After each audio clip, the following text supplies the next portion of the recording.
Hello guys, मेरा नाम है रजत प्रकाश और आपका स्वागत है हमारे यूट्यूब चैनल फिजिकर में। तो गाइस, आपको इस चैनल में बीएससी एमएससी फिजिक्स के रिगार्डिंग जितने भी एंट्री एग्जाम्स हैं उन सभी की प्रिपरेशन करवाई जाती है। और उसी के साथ साथ जो भी जॉब अपॉर्चुनिटीज होती हैं, like government job for the assistant professor, scientific officer की पोस्ट हो, चाहे वो प्रोजेक्ट रिलेटेड पोस्ट हो, चाहे वो कोई भी टीचिंग लेवल पे पोस्ट हो, उन सभी की आपको नोटिफिकेशन प्रोवाइड करवाई जाती है। तो अभी तक आपने अगर हमारे चैनल को सब्सक्राइब नहीं किया है तो सब्सक्राइब कर लीजिए, बेल के नोटिफिकेशन आइकन को जरूर प्रेस करिएगा ताकि आपको आगे आने वाले वीडियोस के बारे में नोटिफिकेशन मिलती रहे और आप कोई भी अपॉर्चुनिटी को मिस ना करें। तो गाइस, आज की वीडियो बहुत ही इंपॉर्टेंट होने वाली है। एमपीपीएससी की तरफ से एमपी सेट को कंडक्ट करवाया जाने वाला है, मतलब state eligibility test for the assistant professor. Multiple different departments के लिए बहुत सारी वैकेंसीज हैं। ऐसा बोला जा रहा है कि 1200 से ज्यादा टीचिंग पोस्टें निकलेंगी इसके लिए। कोई ऑफिशियल नोटिफिकेशन नहीं है इसके बेसिस पे, पर ऐसा माना जा रहा था, बम्पर वैकेंसी है। तो आपको इस अपॉर्चुनिटी को मिस नहीं करना, तो शुरू से लेकर अंत तक वीडियो को देखिएगा क्योंकि हम डिटेल में डिस्कशन करने वाले हैं जो भी नोटिफिकेशन निकला है। क्या एलिजिबिलिटी क्राइटेरिया रहेगा, क्या डेट्स रहेंगी ऑनलाइन सबमिशन की, लास्ट डेट रजिस्ट्रेशन की कौन सी रहेगी, कैसे डॉक्यूमेंट्स को हमने सबमिट करना है, कौन कौन एलिजिबल रहेगा, डेट्स क्या रहेंगी, सिलेबस क्या रहेगा, सब कुछ डिटेल में डिस्कस करेंगे। तो चलिए देखते हैं। पहली बात दोस्तों, इसका जो ऑफिशियल नोटिफिकेशन था ये 8 जनवरी 2023 को निकला था। ठीक है, तो ऑनलाइन आवेदन भरने की, ऑनलाइन रजिस्ट्रेशन करने की जो डेट थी वो दोस्तों 27 जनवरी से स्टार्ट हो चुकी थी। ठीक है, मैं इसको हाईलाइट कर देता हूँ कि 27 जनवरी से आवेदन स्टार्ट हो गया था और लास्ट डेट जो रजिस्ट्रेशन का है दोस्तों ऑनलाइन मोड में ही होगा, 26 फरवरी 2023 लास्ट डेट है दोस्तों। ठीक है, दोपहर 12 बजे तक, आफ्टरनून तक आपको रजिस्ट्रेशन कर लेना है, 26 तारीख 12 बजे से पहले। अगर थोड़ा लेट हो जाता है तो उसके लिए एक्स्ट्रा फाइन भी पड़ेगा दोस्तों। आप देख सकते हैं कि अगर आपने कुछ करेक्शन करनी है अपने एप्लीकेशन फॉर्म में तो आप 1 फरवरी से लेकर 28 फरवरी के बीच में कर सकते हैं, दोपहर 12 बजे तक। अगर अगर ये था विदाउट एनी लेट फी। अगर लेट फी के साथ करोगे दोस्तों तो आप 1 मार्च से लेकर 10 मार्च के बीच में दोपहर 12 बजे तक कर सकते हैं। ठीक है, और बाकी और भी चीजें हैं यहाँ पर। ठीक है, तो कितना फाइन लगेगा वो भी हम डिस्कस करेंगे अगर लेट भी हो जाते हो तो, वो तो बात की बातें हैं। पर इंपॉर्टेंट पॉइंट्स हम देख लेते हैं, मेंशन देख लेते हैं कि क्या है दोस्तों। आपका जो असिस्टेंट प्रोफेसर के लिए जो ये पेपर होगा वो 2 सेक्शंस में होगा। ठीक है, 3 घंटे का टोटल पेपर होगा। तो पहला जो पेपर ए होगा, ठीक है ना, तो वो आपका किसके ऊपर होगा दोस्तों? General paper on teaching and research aptitude. ठीक है, पहला जो सेक्शन होगा वो आपका इस बेसिस पे होगा और इसमें 50 क्वेश्चन पूछे जाएंगे दोस्तों। टोटल 50 क्वेश्चंस पूछे जाएंगे और हर एक क्वेश्चन 2 मार्क्स के लिए होगा। ठीक है, आपको सारे क्वेश्चंस सॉल्व करने कंपलसरी होंगे और 2 मार्क्स का एक क्वेश्चन होगा। ठीक है, तो मतलब 100 मार्क्स का टोटल आपका पेपर होगा सेक्शन ए का, और उसके लिए आपको 1 घंटा मिलेगा दोस्तों। ठीक है, उसके लिए आपको क्या मिलेगा? 1 घंटा मिलेगा। अगर हम दूसरे सेक्शन की बात करें दोस्तों तो वो उसमें टोटल नंबर ऑफ क्वेश्चंस कितने आएंगे? 100। Okay, total number of questions आएंगे 100 और हर एक क्वेश्चन का जो मार्क्स होगा वो 2 मार्क्स का होगा। तो 200 मार्क्स का क्वेश्चन आपका पेपर होगा सेक्शन बी का। तो उसमें कौन किस तरीके के क्वेश्चन पूछे जाएंगे? जो भी आपके फील्ड रिलेटेड होंगे। जैसे हम फिजिक्स की बात करते हैं तो फिजिकल साइंस वाले अगर करेंगे तो उनको ऑब्जेक्टिव टाइप क्वेश्चन पूछे जा सकते हैं, मल्टीपल चॉइस क्वेश्चन पूछे जाते हैं जिसमें मैचिंग हो सकता है, ट्रू फॉल्स हो सकता है, असर्शन रीजनिंग टाइप हो सकते हैं। तो इसके लिए आपको 2 घंटे का टाइम मिलेगा दोस्तों। ठीक है, और इन दोनों के बीच का जो पेपर वो लगातार ही होगा, मतलब 1 घंटा आपको पहले सोल्व करने का मिलेगा पेपर ए, जो कि वो आपका होगा general paper on teaching and research aptitude. और दूसरा पेपर होगा दोस्तों आपका जो मेन सब्जेक्ट, कोर सब्जेक्ट का पेपर होगा, वो 2 घंटे का होगा आपका। ठीक है, और उसमें कोई भी मतलब इंटरवल नहीं मिलेगा आपको कि आपको थोड़ी देर बाद, वो लगातार ही होगा। 3 घंटे का टोटल पेपर है आपका। ओके, तो ऑनलाइन ही रजिस्ट्रेशन होगा दोस्तों सब कुछ, और बाकी जो ऑफलाइन बेसिस पे जो आपको डॉक्यूमेंट्स होंगे वो भेजने होंगे, आप उनकी ऑफिशियल साइट में जाके वो सारी चीजें देख सकते हैं।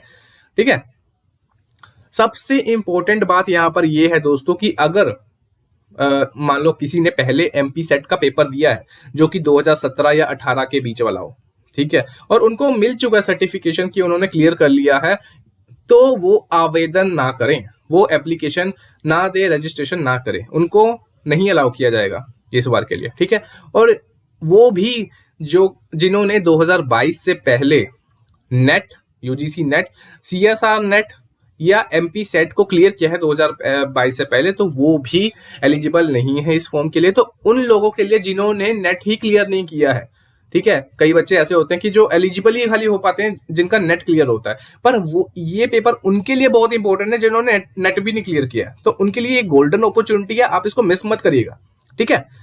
तो ये बहुत ही इंपॉर्टेंट है। तो आपको कहां पर जाके ऑनलाइन एप्लीकेशन डालना है दोस्तों? www.mppsc.mp.government.in पे जाके आप देखोगे, वहां पर नोटिफिकेशन मिलेगा आपको, वहां पर ऑनलाइन एप्लीकेशन भर सकोगे आप यहाँ पर, ठीक है। तो 26 तारीख को दोपहर 12 बजे से पहले आप भर लेना, ओके। तो वही चीज यहाँ पर लिखा हुआ है कि ऑनलाइन एप्लीकेशन आप सही से भरें।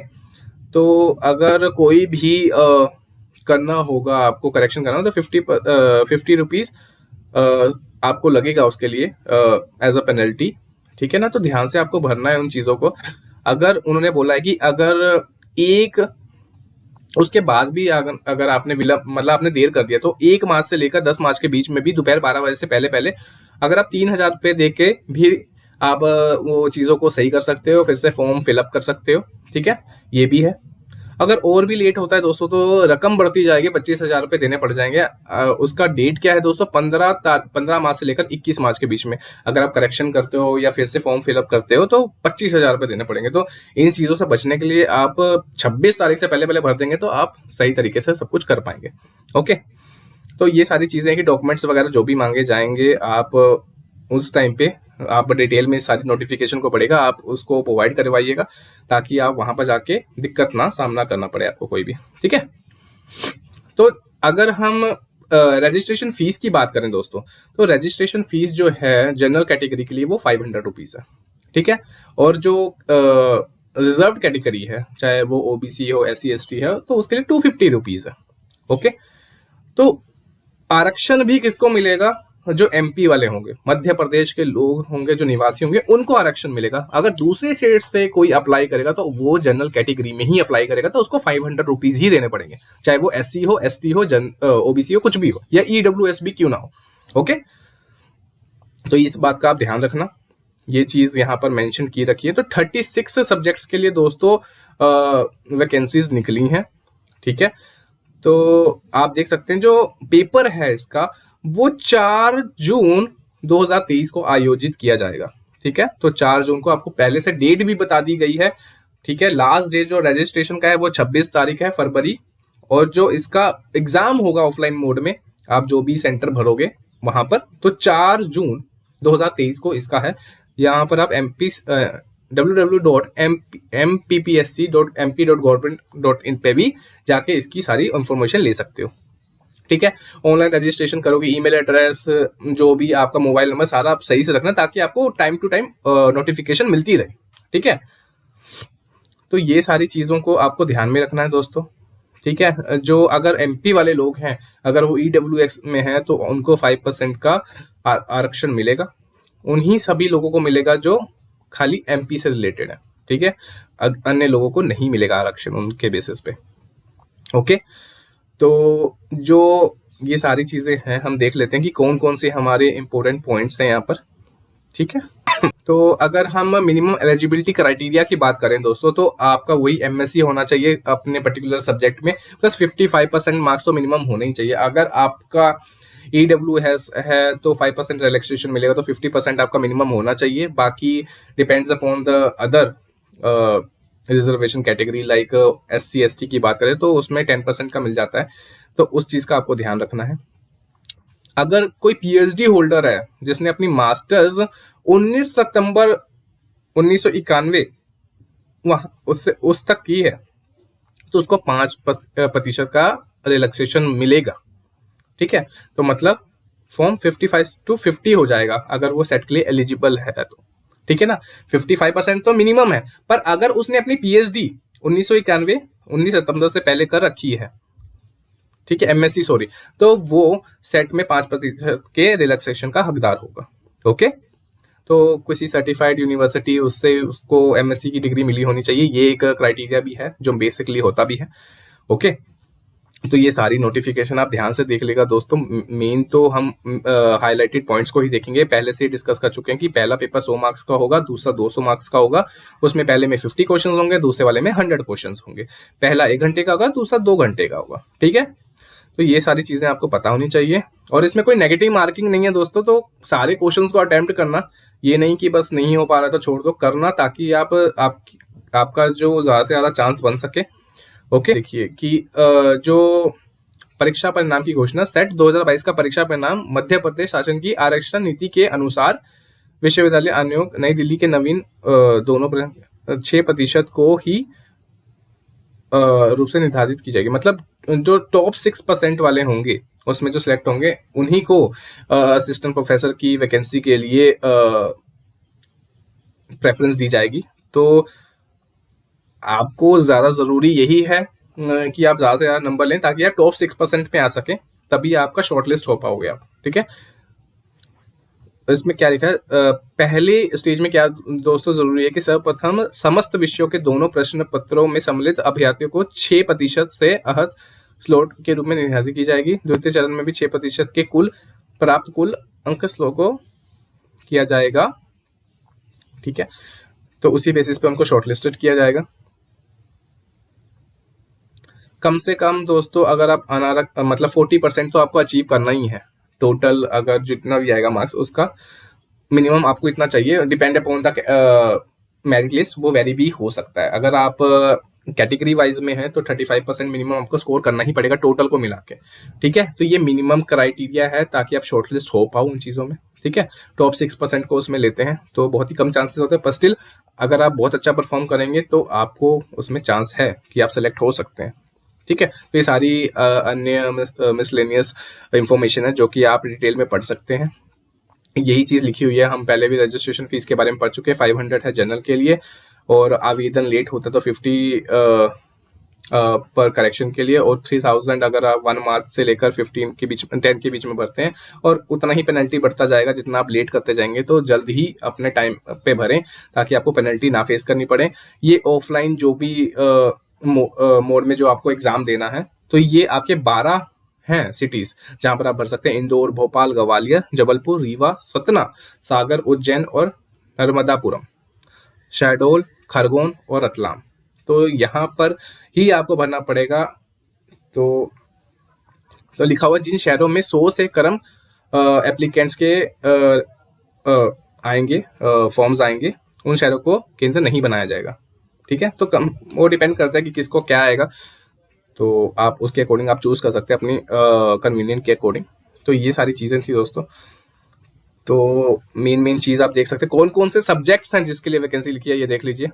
Library and information, physical education, Arabic, commerce, computer science and application, criminology, defence and strategic studies, economics, electronic science, English, environmental science, geography, Hindi, history, home science, law, Marathi, music, performing arts, Persian, philosophy, political science, psychology, public administration, Sanskrit, social work, sociology, chemical sciences में भी बहुत सारी हैं, आप उसके according देख सकते हैं। अगर आपने स्पेशलाइजेशन भी की है तो earth, atmospheric, ocean and planetary science, life sciences, mathematical physics and physical science. ठीक है, तो फिजिक्स में भी है दोस्तों applied physics, material science and electronics. आपकी किसी भी स्पेशलाइजेशन है तो आप भी एलिजिबल हैं इन चीजों के लिए। ठीक है,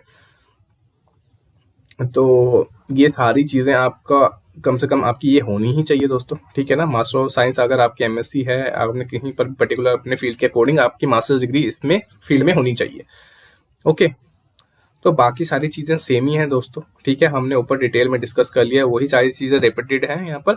आप आराम से जाके www.mppsc.government.in पे जाके वहां पर आप देख सकते हैं सब कुछ। यहाँ पर दिया हुआ कि क्या क्या आपको ऑफलाइन मोड में सारी वो चीजें लेके आनी है, अगर प्रमाण पत्र वगैरह, ताकि आप वहां पर कोई दिक्कत का सामना ना करें। इसको डिटेल में पढ़ेगा कोई, जो अगर आपको कोई दिक्कत आ रही है तो यहाँ पर हेल्पलाइन नंबर भी दिया हुआ है दोस्तों, 0731270186। तो ये जरूरी है। ये यहाँ पर इनको टाइमिंग भी दिया रखा है कि आप इस टाइम पे अप्लाई करें, ताकि कई बच्चे ये भी देखते हैं कि वो फोन नहीं उठा रहे हैं। तो अगर आपको टाइम पता होगा तो आप वहां पर देख सकते हैं। ठीक है ना, तो सारी चीजों को डिटेल में देख लीजिएगा। बेसिक इंफॉर्मेशन है, बस इन सभी चीजों के बारे में आप डिटेल में पढ़ लेगा ताकि आप वहां पर पहुंचे तो आपको कोई दिक्कत ही ना हो। ठीक है, ये सारी चीज़ें लिखी हुई हैं। अगेन कोई इसमें परेशानी वाली बात नहीं है। आप देख सकते हैं कि जो कौन कौन से मोड में सिलेबस अवेलेबल रहेगा। बेसिकली जो आपका जो इसमें एग्ज़ाम है वो आपका नेट के अकॉर्डिंग ही आएगा, यूजीसी नेट और सीएसआर नेट अकॉर्डिंग। तो आपको उसी की प्रिपरेशन करेंगे तो आप इस एग्जाम को इजीली क्रैक कर सकते हैं। तो आप देख सकते हैं कि दोनों मोड्स में अवेलेबल है। कौन कौन से सब्जेक्ट में, अगर हम फिजिक्स की बात करें तो फिजिक्स में दोस्तों, फिजिकल साइंस दोस्तों इंग्लिश में ही है, ठीक है, हिंदी में नहीं है। बाकी सब में आप देख सकते हैं अपने अपने सब्जेक्ट के अकॉर्डिंग कि कौन सी लैंग्वेज में है, ताकि आपको दिक्कत ना हो।